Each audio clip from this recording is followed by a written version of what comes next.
I do not like to waste your time with intros and videos like this, so we're going to jump right into it talking about some of the absolutely insane spoilers from Final Fantasy that came out over the weekend with PAX East. If you guys enjoyed the video, be sure to like and subscribe. Click the bell icon if you want to be notified when new videos are posted, and as always, if you want to leave a comment down below, it does help with the engagement and lets the algorithm know you guys like the video, and I like to be able to hear from you guys with your thoughts on these cards. So that's it for the intro. We're going to jump right into this.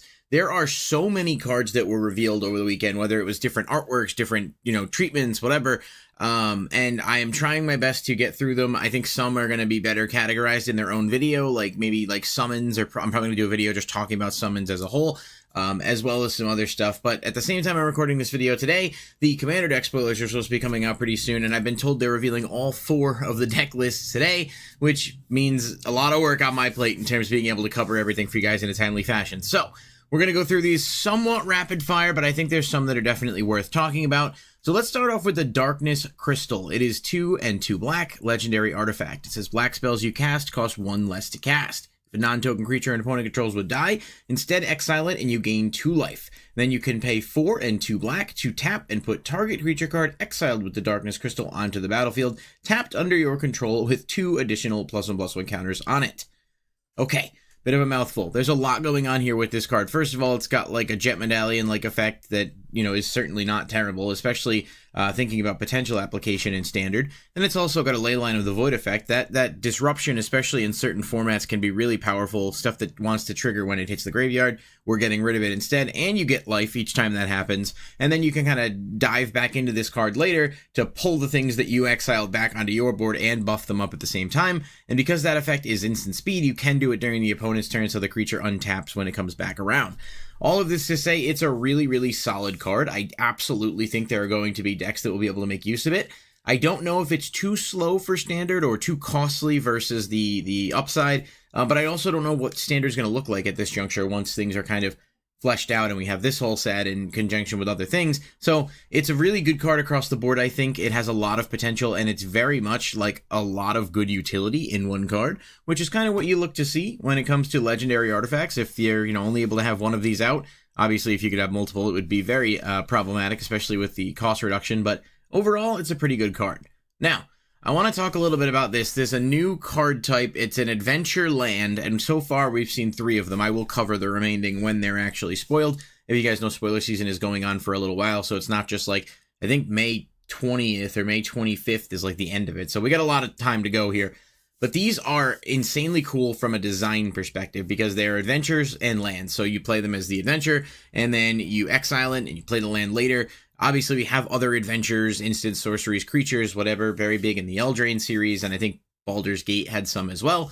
But this is the first time we've had one that's a land, and what's crazy about it to me is that you can use the left side effect and then play it as a land in the same turn, which is extremely strong because it is 2 cards basically in 1 card, which means that you get twice the use out of it. So it's basically a land that also does something else, but it's not like the double face cards where it's like one side or the other. This can do both. So a card like Jidor Aristocratic Capital is a land adventure with 4 2 blue sorcery adventure. Target opponent mills half their library rounded down. Not a brand new effect, but obviously a powerful effect, and blue has a lot of decks and builds that like to mill. But then you can just go ahead and play this later. So it sucks that it enters tapped, obviously, but think about how broken it would be if they didn't enter tap, because it would quite literally be 2 free, 2 cards for the cost of 1. If you could just play that, it's just a better land. Like, objectively, if this didn't enter tap, you would just play this over like a regular blue land because you have a bonus effect tacked onto it and then can still play it as a land later. So I'm glad they did add that balancing factor, but these are really cool. And I think, and this is just me kind of looking at trends, I think this is going to be a card that does really well. Like, maybe not this specific one, but I think this cycle of lands is going to do really well, and we'll talk about a few of the other ones. So this is just a really cool card and a unique design, use of the adventures, while also being, balanced-ish. But again, we'll see how powerful the effects are on the others. Speaking of which, Ishgard the Holy Sea is another one. It's 3 white sorcery adventure. Return up to 2 target artifact and or enchantment cards from your graveyard to your hand. And then, of course, it has that tap on the other side. This is pretty good. Obviously, it's a little costly on the sorcery side, I think, because there are some effects that can return things with less mana investment, but you do have the utility of it also being a land. So there is that to go with. I don't think it's necessarily anything crazy, but it's also just a solidly strong card, in my opinion, that does a good bit of things for decks that are playing artifacts and enchantments, and that's kind of the key for what you're looking for there. But again, can't understate the fact that you get extra use out of this later makes it a lot better. If you have a turn where you don't have a ton of plays beyond just like using this effect, then you just play it tapped, you wait till next turn. You know, especially in formats like Commander, that's going to be really cool to have access to that level of utility. And then we've got Zenarand, Ancient Metropolis. This is 4 green, Sorcery Adventure. Create a 1/1 colorless hero token, then put a +1/+1 counter on it for each land you control. And of course, it can then enter tapped. Definitely my favorite artwork out of the land reveals we've seen so far. And I don't think any of these are going to have low-cost sorcery or instants on the left-hand side, simply because if there was one you could play for 1 or 2 mana and it had even a remotely decent effect, then you're getting so much value out of this, where at least you're being forced to spend mana in order to get the benefit of also being able to play it as a land, you know, whether immediately or as a later turn. But just a really cool concept. Like I said, I know I'm kind of repeating myself a little bit there, but I really like these designs. I just hope I hope they'll get some use, because I do think, you know, there is the heavy mana investment, but people really like their lands, and having it in another card is just really, really strong. Now, moving on to some non-land related cards, we've got Noctis, Prince of Lucus. I just want to apologize quickly if I mispronounce anything. I am not an expert with Final Fantasy. I'm doing my best to read these. I got flamed in the last video. It was totally warranted. I botched a couple names. It's fine, but I just, you know, I'm not doing it to be... I'm doing my best. So just keep that in mind. Bear with me a little bit here. There's a lot of stuff to cover in a shorter period of time. This is a legendary creature, Human Noble, that costs 1 white, blue, black, and it has lifelink. It says you may cast artifact spells from your graveyard by paying 3 life in addition to paying their other costs. If you cast a spell this way, that artifact enters with a finality counter on it. Pretty cool and pretty solid across the board, all things considered. These color combinations certainly work well with artifacts, and ironically enough, we were talking about the Necron deck the other day with a lot of the mono black artifact support, stuff that you can certainly work into this. I think it's going to be a popular commander. As you're seeing, pre-order prices for this are pretty high. I will always say take that with the smallest possible grain of salt, because it's way too early for singles and knowing what rates are going to be like, but it does sometimes give a bit of an impression of where something's going to land if people are kind of already high up on it. But again, it just seems like a fun card. I think it's going to be a fun commander card. I don't necessarily think it's going to be super strong in limited formats, but that's not to say it won't have a place. Just reading it on the surface feels like it might be a bit of investment to play it in a 60-card deck versus, having it as your commander and having instant access to it. Now we've got Squall Seed Mercenary. It is 2 white-black, legendary creature, human knight mercenary. Its ability, Rough Divide. Whenever a creature you control attacks alone, it gains double strike until end of turn. Whenever Squall deals combat damage to a player, return target permanent card with mana value 3 or less from your graveyard to the battlefield. I like this card a lot. I've already seen a couple videos talking about some combos with this and other cards that have similar effects to maximize how quickly you can continue bringing things back. Obviously, in Commander, you have the ability to use things like fetch lands to bring them back, and then you can continue to thin the deck and have access to some pretty good ramping, which is nice because it doesn't bring anything back tapped. And because it can have double strike rate attacks by itself, you do get to trigger that effect twice, which is pretty cool. I just think overall it's a really neat card. I like it a lot, and it feels like it's both good as a commander, but also just good in a lot of different decks that especially care about combat triggers and, double strike, things like that, ways to buff this up. So overall, really cool card. Kefka Court Mage is another card that looks really cool. There's a bunch of different artworks on it. I really like this special Final Fantasy artist frame for it here that you can see. It is 2 blue, black, red, legendary creature, human wizard. Whenever Kefka enters or attacks, each player discards a card. Then you draw a card for each card type among cards discarded this way. You can pay 8. Each opponent sacrifices a permanent of their choice and then transform Kefka. Activate only as a sorcery. And then it transforms into Kefka, Ruler of Ruin, which is a legendary avatar wizard, 5/7, with flying. Whenever an opponent loses life during your turn, you draw that many cards. That's pretty good, especially with flying, especially with a lot of other cards that kind of work well here. I don't know the lore behind the character, but it seems to be captured quite well in the art and the design, and they've really done a great job with all the different variants and treatments and stuff on this card. It's very powerful, and just the discard triggers it's going to force on attacking and on entering is definitely going to make this probably a commander that people are going to want to remove sooner rather than later, but I like it a lot. I think it's a really, really cool card. Sepharoth Fabled Soldier, just another absolutely beautiful piece of artwork here. I just want to like show it off briefly as we go through these.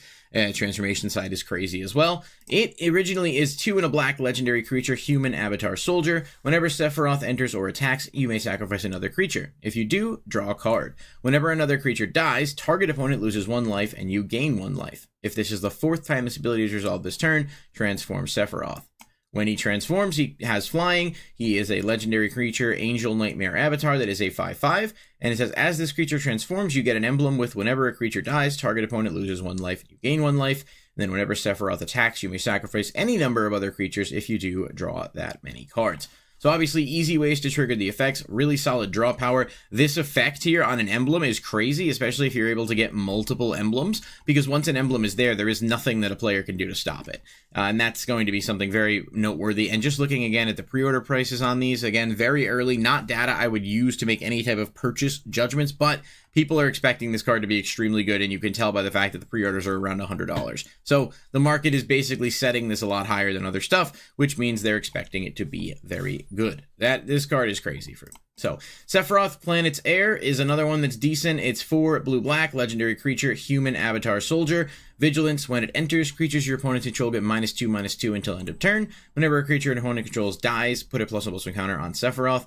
Really like the art here. There are a lot of combos with this as well. I do feel like this was revealed in the past. Part of me thinks we covered this card, but then part of me is not sure, so I figured I'd mention it here briefly. It's, you know, if you can blink it, you can continue to get some additional minuses like you could with Massacre Worm. Definitely interesting. Definitely a cool Sepharoth card for sure. Tifa Lockard is a really, really good card. If you know me, green is my favorite color to play, and this card is just beautiful, even in stompy green here. 1 and a green, legendary creature, human monk with trample. Whenever a land you control enters, double Tifa's power until end of turn. Landfall just loves this. If there's ways to get a lot of lands out, you can stack this up real quick, and it's very low to the ground in terms of its mana cost, plus the trample. We love it. We love everything about it. Just a really cool card with some awesome artwork, very popular character. Not too much else to say here on that one. Furion Wild Rose Warrior is 2 and a red, legendary creature, human rebel warrior. Equipped creatures you control have haste. Whenever a non-token equipment you control enters, create a token that's a copy of it, except it has this equipment's abilities cost 2 less to activate. Sacrifice that token at the beginning of the next upkeep. This is just one of a handful of insanely powerful cards they made for equipment in this set. I'm going to do a video talking about all the equipment stuff specifically because I think it warrants it. If you're a fan of Boros or just like red equipment in general, you are going to be eating good with this set. There are a lot of really powerful cards that can take care of that, and that's pretty cool. I think generally speaking, equipment is a mechanic that has a lot of potential, but is generally considered a bit slower. So they've done some stuff to kind of make it a bit more viable here. Whether or not it sticks, we'll see, but be on the lookout for that because I am going to do a video talking about the equipment stuff as a whole rather than just there.